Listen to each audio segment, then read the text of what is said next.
Well, 50 years, 1940, 1990, actually almost 51, I guess. Going back to the beginning, growing up in the 40s. What kind of kid were you? Guy who got into trouble. What kind of trouble? Well, my father worked for the government, and so sometimes the trouble that I would get into would endanger his security clearance. But just, trouble. Kid trouble too, though? Yeah. Yeah. Did you have any fun? A little bit. Not a lot. What was your first music? That I heard? Yeah, or that you liked, that you connected to? The first thing I remember hearing was Arabic music. I don't know where I would have heard it because we didn't have a record player, and I'm sure they weren't playing it on the radio, but that's my earliest memory of some kind of Arabic music, and I liked it. And after that, classical music? After that, I'd heard a lot of different kinds of music in between, but it didn't appeal to me until I heard rhythm and blues, and I liked that right away. And then I started to get interested in contemporary classical music. And who were the people you were most interested in? For the classical, the first album that I bought was The Complete Works of Edgard Varèse, Volume 1. And then I got a cheap one of those budget line recordings by the Worldwide Symphony Orchestra of The Rite of Spring. So I had those two albums, and I listened to them over and over and over and over again. But during that time, because of teachers at the high school, they brought records in and played for me things by Anton Webern and Schoenberg. I had no interest in Beethoven, Mozart, or any of that kind of stuff. It just didn't sound interesting to me. There's a wonderful story about you making a long-distance phone call to Varèse. Could you tell us about it? That was my 15th birthday, and my mother said that I could have $5 for my birthday, and I said, no, I'll just make a long-distance phone call. And I wanted to, since I'd been listening to this album for a couple of years, I wanted to talk to a man who could make music that was that strange. And I figured that since his mind was so unique, there was only one place where he could live, and that would be Greenwich Village. And so I dialed New York City information, and I asked for the phone number of Edgard Varèse in Greenwich Village, and sure enough, that's where he lived. And they gave me the number, and I called it. But and he answered? No, he was on his way to work on the World's Fair in Brussels. You think kids today... Excuse me, we just need to make one little adjustment. First, they think it's ugly. They're more than ready to listen to other forms of music, which I think are ugly, but they find that... Yes. We have speed. Yes, speed. Just picking up on what we're talking about, maybe you could talk for a minute about kids today and relating to classical music, Varèse, Stravinsky, whatever. There are some young people who listen to it, not because of what it is, but because it's just a variety, something different to listen to from what they've been listening to. But it's very few. In the United States, very few kids who seek it out, and even fewer of them who like it after they hear it. Why is that? Well, for one, there's no videos, and because the average music consumer today has to have 50% of the input through his eyes, otherwise the music doesn't exist. If there were, do you think, maybe you could talk about this, and if you could use the classical music phrase in it, if there were music videos of classical music, what would occur? Well, I happen to think that there would be a greater appreciation for this type of music, for classical music, for an audience that is musically illiterate, which basically is the case with the U.S. listening public. I'm going to ask you, since I'm cut out of the interview and it's just you, if you could repeat that again, if there were music videos of classical music. All right. If there were music videos of classical music, it would reach a wider audience, because of the illiteracy factor, musical illiteracy factor of American listeners. So would you also say then that if you have knowledge of this, if this is the only way you can reach... Let me Go give an ahead. example of why I think that would be true. Okay. Look at the classical themes that have appeared as background music in films, which later wound up being commercially viable album releases after it was associated with a picture of some sort. Now, if you were to take the premise that a film which was constructed just for the purpose of visualizing instrumental pieces, if the film were successful, then those pieces would have a life of their own in the record market for a younger audience. If the film was something that audience saw and enjoyed. In World War II, the beginning, you were just a baby, but I'm curious if, as we came out of the war, you were 5, 6, 7, 8. What were your impressions of this war? Anything? Well, I remember being in blackouts. I remember hiding under the bed. I remember rationing. I remember being very poor. I remember my father working in various defense-related industries. And I wanted to help. I used to be an artist when I was a kid, draw little pictures of things. And one day I came up with a really good idea that if you took a missile and instead of having one bomb in the warhead, had 10, it would be a much better way to blow things up. So around 5 or 6 years old, I designed an MX missile and gave the picture to my father. But I guess he didn't know the right guy to give it to. Otherwise, we would have had this beast a lot sooner. So at that time, war was a very exciting thing to a kid. I don't know whether I would describe it as exciting, but it was the only reality that I knew because, you know, you're born and your world is war.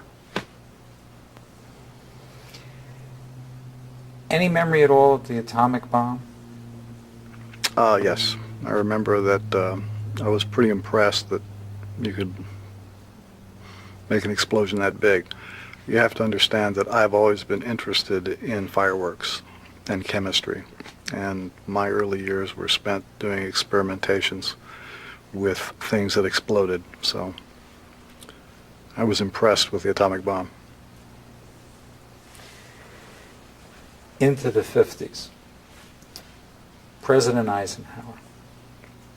My recollection of President Eisenhower is that he played more golf than any human being that has ever been known in the history of newspapers, because the coverage of Ike's golf game was so extensive in the papers that I saw. It was unbelievable. I mean, you knew every step this man took on the links, and the last straw came in this one particular issue where Ike was on the front page playing golf, and way in the back, page 227 down there in the corner, was a tiny little article that said, "Scientists in Florida create life." It was the first time that people had taken amino acids and introduced an electrical charge into it and produced a living cell. And it was way in the back of the paper, and the front of the paper was our president playing golf. Senator Joseph McCarthy. I used to watch him on television. I think that he was one of the most important people in American history. And Mount Rushmore should either be replaced or should have a companion, another part of the mountain carved up with some other heads that have had the biggest influence on what America is today. His head should be there. J. Edgar Hoover's head should be there. Nixon's head should be there. And Reagan's head should be there. These people have done more damage to the idea of democracy than anybody could from another country could ever imagine. And the impact of this poor, mentally ill, alcoholic son of a bitch and what he did to the United States, that naughty old Joe McCarthy, I could never forgive that guy. You were about 13, 14, 15 when he was doing his damage. Yeah.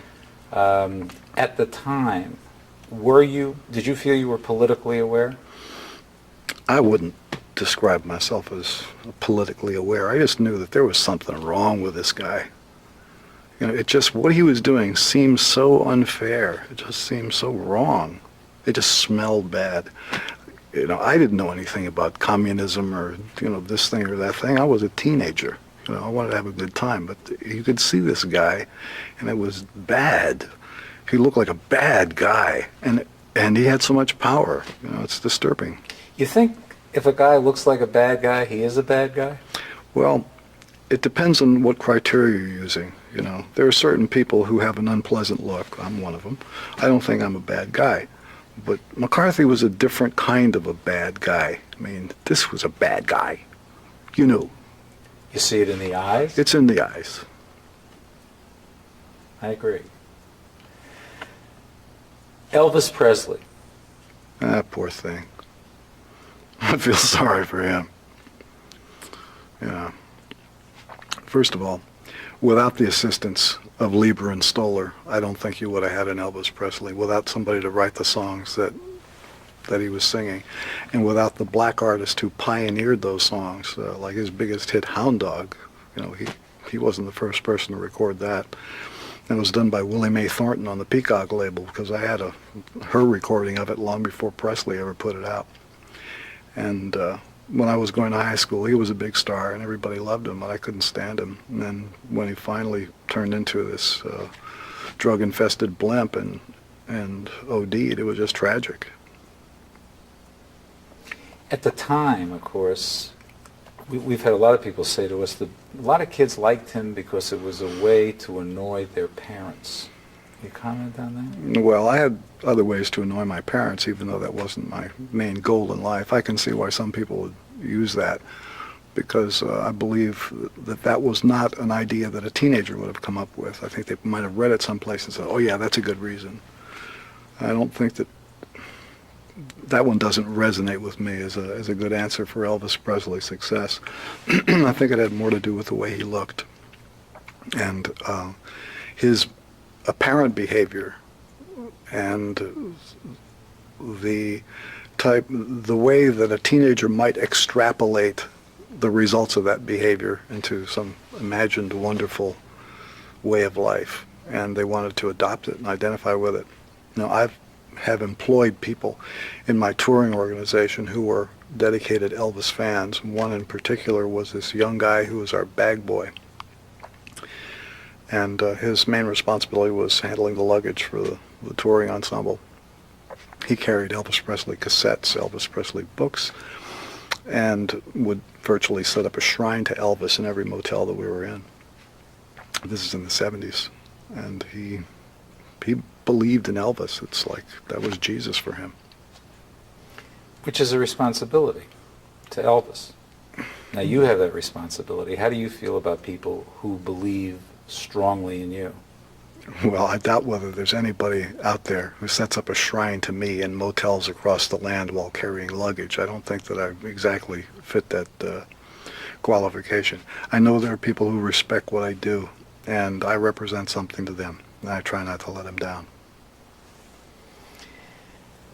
In 1956, you formed the only R&B band integrated in the Mojave Desert, as a matter of fact, which I think is a fascinating thing altogether in itself. Could you remember a little of that, how it happened? Well, most of the people who are the white bread kind of people in the Mojave Desert didn't like rhythm and blues, and the people of color, various colors in that area, did like rhythm and blues. And since we shared this common interest in this type of music, it was only logical that the personnel of the band would be my own personal Rainbow Coalition in 1957-58. So the social structure of the high school was such that the people who really were the important students were the sons and daughters of the merchants and the retail people who were the real citizens of the Antelope Valley. People like me who had come in there with their parents to work at Edwards Air Force Base or at the factory in Palmdale, we didn't count. We were just these foreigners that had come in. The real hardcore Lancaster, Palmdale elite were sons and daughters of people who ran alfalfa businesses. And so they were the cheerleaders. And they were the varsity guys and all that stuff. And they were really a scum of the earth. And they were very racist, as I recall. And our first dance, when my multi-ethnic ensemble played at the women's club, we were confronted in the parking lot by all of the guys from the varsity. You know, they wanted to beat up people who dared to do such a thing. Unfortunately, the people who came to this dance were as racially mixed as the people who were on stage, and so when the varsity gentlemen were approaching us in the parking lot afterwards, there were a number of people of color who removed chains from the trunks of their cars and came up in back of the varsity people. So we never really had to fight them because they were outnumbered. But it created an atmosphere at school thereafter where it was very unpleasant.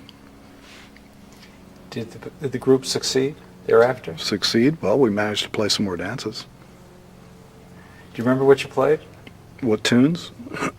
Well, there were only a couple of original songs. One of them was called The Omen, and another one was called Palm City Rock, and most of the rest of the material was instrumental versions of rhythm and blues records, which were not particularly current, but had been released within the period 5 years prior to our forming of the band. Songs like Behind the Sun, which was originally recorded by the Rocking Brothers on Imperial, and Okie Dokie Stomp, that was done by Clarence Gatemouth Brown on Peacock, and stuff like this. Pretty obscure material, but the people who liked rhythm and blues knew these songs.